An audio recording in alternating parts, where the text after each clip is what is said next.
तक यहाँ के लोग धर्मांतरित हुए हैं, क्योंकि जानकारी मिली है कि अधिकतर मछुआरे समाज के लोग अब ईसाई हैं। हालांकि कागजों में वो हिंदू ही अपने को लिखते हैं, क्योंकि उन्हें आरक्षण का लाभ लेना होता है। जो एससी समाज के लोग हैं वो अधिकतर यहाँ ईसाई बन चुके हैं, लेकिन वो भी ऑन रिकॉर्ड यानी सरकारी कागजों में वो एससी ही हैं, अपने को ईसाई कभी घोषित नहीं करते हैं। तो अंतर्वेदी में ये खेल बहुत खेला गया है और उसी का नतीजा है कि इस रथ को आग लगा दिया गया। यानी जिस मकसद से धर्मांतरित लोगों को किया गया वो मकसद यहाँ कामयाब होता हुआ दिख रहा है। सुना आपने, जिस रथ को दादा ने बनाया, जिस रथ को पिता ने पूरे विश्वास के साथ सालों तक खींचा, भगवान के उसी रथ को अब नई पीढ़ी ने आग के हवाले कर दिया। स्थानीय लोगों का मानना है कि धर्मांतरण का असर ऐसा है कि इस इलाके में हिंदू समुदाय अपनी परंपराओं से दूर होता जा रहा है। ईसाई मिशनरीज लोगों के दिलों में हिंदू धर्म के प्रति जहर घोल रही है। पूरे हिंदू लोगों का मन दुखता है ऐसे चीज़ों से। वहाँ से हैदराबाद से इधर आए थे और ये तो बड़ा दुख हुआ हमारे को। ये तरीका नहीं है, कोई करा अब इन्वेस्टिगेशन चलते रहे, लेकिन ये करना तो हर आदमी के लिए अच्छा नहीं है। अंतर्वेदी की रथ यात्रा में हिंदू समुदाय के लोगों की बड़ी आस्था है। आंध्र प्रदेश के कोने कोने से लोग अंतर्वेदी देवस्थान में दर्शन के लिए आते हैं। लेकिन धर्मांतरण की मुहिम का असर कितना बड़ा है, इसका अंदाजा आप इस बात से लगा सकते हैं कि अंतर्वेदी में सदियों पुरानी रथ यात्रा की परंपरा को निभाने वाले लोग भी अब गिनती के बचे हैं और बहुत मुमकिन है कि आने वाले सालों में रथ यात्रा इतिहास की बात हो जाए।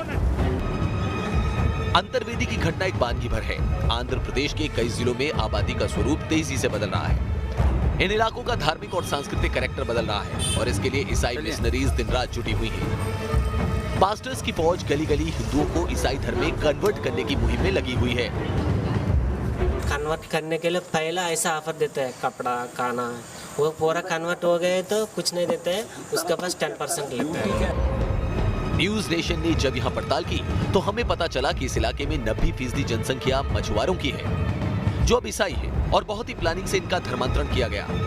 यहाँ हमने जिससे भी बात की उसने मिशनरीज और सरकारी शह के मुद्दे को जरूर उठाया। स्टेट गवर्नमेंट पूरा हिंदू व्यतिरेक गवर्नमेंट है। वो पास्टर के डेली मंथली 5000 वो पैसा लिया। कितना सैलरी? कितने पास्टर है? पास्टर इस कोनसीमा में 1000 अबव 272 पंचायत है। इधर एक पंचायती में 2-3 चर्च है, 2-3 पास्टर है। लोगों का सीधा आरोप है कि राज्य सरकार की तरफ से तनख्वाह पर नियुक्त किए गए पास्टर लोगों का धर्मांतरण करा रहे हैं। इन्हें राज्य सरकार की तरफ से बाकायदा स्टिपेंड भी दिया जा रहा है। मगर ये पास्टर कैसे काम कर रहे हैं और धर्म बदलने वाले लोगों को किस तरह का लालच दिया जा रहा है, आज हम इस हकीकत से भी पर्दा उठाएंगे। सरकार की इस पर क्या सफाई है, आपको वो भी बताएंगे। आंध्र प्रदेश के पीठापुरम से विकास चंद्रा की रिपोर्ट, न्यूज नेशन। तो देखा आपने कैसे हिंदुओं ने ही पवित्र रथ को आग के हवाले कर दिया, लेकिन ऐसा हुआ क्यों, वो क्या कारण रहे और क्या अपने किए का इन्हें कोई अफसोस है, ये जानने के लिए न्यूज नेशन की टीम मछुआरों की बस्ती तक भी पहुंची और यहां जो कुछ हमारे सामने आया वो वाकई हैरान करने वाला था।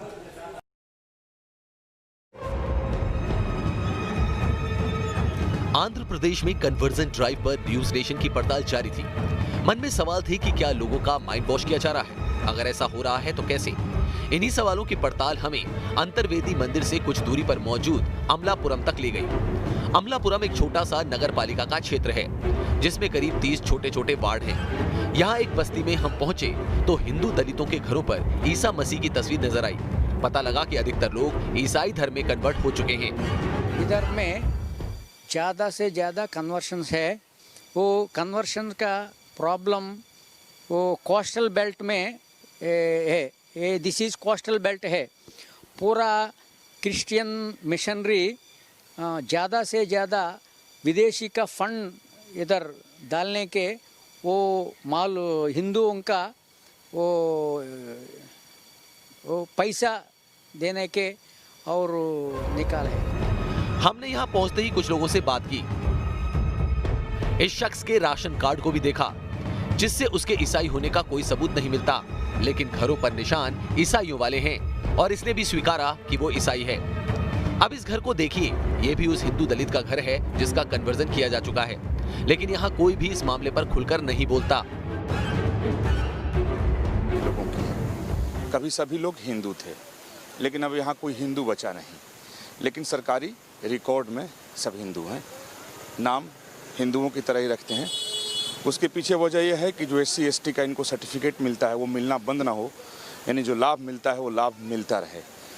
और इन्हीं लोगों पर आरोप है कि जाकर के रथ को जला दिए थे।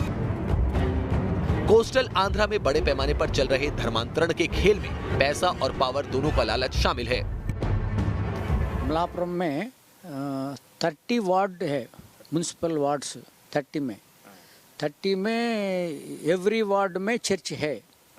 हाँ, वो अमलापुरम में 10 बड़ा चर्चेस है। वो बड़ा से वो विदेशी से फंड्स आ रहा, वो स्कूल रहा है इधर, school Christianity school minority. News nation को मिली जानकारी के मुताबिक कन्वर्जन के इस खेल में ईसाई पास्टर्स की भूमिका सबसे बड़ी है। ये ईसाई पास्टर्स स्थानीय चर्च से जुड़े कम्युनिटी लीडर होते हैं, जिनकी जिम्मेदारी लोकल लोगों को कन्वर्जन के लिए तैयार करना होता है। जो पास्टर जितना बड़ा कन्वर्जन कराता है, उसका रसूख उतना ही बढ़ता जाता है। सोशल मीडिया पर वायरल हो रहे पास्टर प्रवीण को सुनिए कि वो कैसे पूरे गांव को ईसाई बना देता है और वहां मौजूद हिंदू देवी देवताओं की मूर्तियों को तोड़ देता है। Then I call as a Christ village. In some villages, I had hit the stones and trees with my leg in front of the village people. They only said, "Pastor Praveen, you can hit it because it's a fake." So there are many cases which I had kicked the gods' heads, and I was so happy. From that time, we made as Christ village. Christ village means it's whole village had accepted Christ. In that way we had made many. स्थानीय लोगों के मुताबिक ये सब पूरी planning के साथ कराया जा रहा है और इसके लिए देश विदेश से बड़े पैमाने पर फंडिंग होती है। फ्री में 5,000 मिल रहा है ना, घर में बैठेगा तो चलेगा। कोई इतना घर आज के लिए 3 घर गया, नहीं तो कल 5 घर गया, ऐसे रिपोर्ट भी भेजते हैं वो लोग। अब आपको बताते हैं इस कन्वर्जन ड्राइव में धर्म बदलवाने वाले हिंदुओं को किस तरह का लालच दिया जा रहा है। स्थानीय लोगों के मुताबिक लोगों को चर्च में बुलाकर उन्हें खाने, कपड़े और रुपयों का लालच दिया जा रहा है। हमने कुछ लोगों से बात की तो उन्होंने खुलकर इस मुद्दे पर बताया। सैलरी का जैसे दे रहे, आप काम करो, इतना आदमी को कन्वर्ट करो, तुमको सैलरी का जैसे मिलेगा महीने में, ऐसे ऑफर दिया स्टेट गवर्नमेंट से, इसलिए ज़्यादा लोग हो रहे हैं। धर्म परिवर्तन को लेकर सबसे ज्यादा उंगली सरकार की तरफ उठाई जा रही है, जिसे लेकर बीजेपी VHP ने राज्य सरकार के खिलाफ मोर्चा खोल दिया है। हिंदूवादी संगठनों का आरोप है कि हिंदुओं के पैसों से ही हिंदुओं का कन्वर्जन किया जा रहा है। पास्टर और इमामों को तो स्टाइपेंड दिया जा रहा है, लेकिन पुजारियों को नहीं। अब देखिए, पास्टर को तनख्वाह देना मतलब अपनी जो धर्मांतरण को बढ़ाना। जितना धर्मांतरण बढ़ते चले जाएगा, जितने ईसाईकरण हो जाएगा, और वोट की राजनीति है। और कुल मिला के यही देखा जाए तो हमारी जो क्रिश्चियंस ज़्यादा हो जाएंगे तो नेक्स्ट बार भी मैं यहाँ का सरकार में नहीं रहूँगा। अब सवाल ये उठता है कि इन सभी आरोपों पर आंध्र प्रदेश की जगन मोहन सरकार क्या कहती है। तो आपको बता दें कि सरकार इस मुद्दे पर बोलने से परहेज कर रही है। हमारी टीम ने कई नेताओं से बात करने की कोशिश की, लेकिन कैमरे पर किसी ने कुछ नहीं कहा। हाँ, एक लिखित बयान जरूर दिया गया है। आंध्र प्रदेश के राष्ट्रीय मीडिया और अंतर्राज्यीय मामलों के सलाहकार देवुलपल्ली अमर की तरफ से जारी इस लिखित बयान में इन सभी आरोपों को विरोधी दलों की सरकार को बदनाम करने की साजिश बताया गया है। Team news nation. ये खास पेशकश आगे भी जारी रहेगी। रुक रहे हैं कुछ देर के लिए, तुरंत हाजिर होते हैं।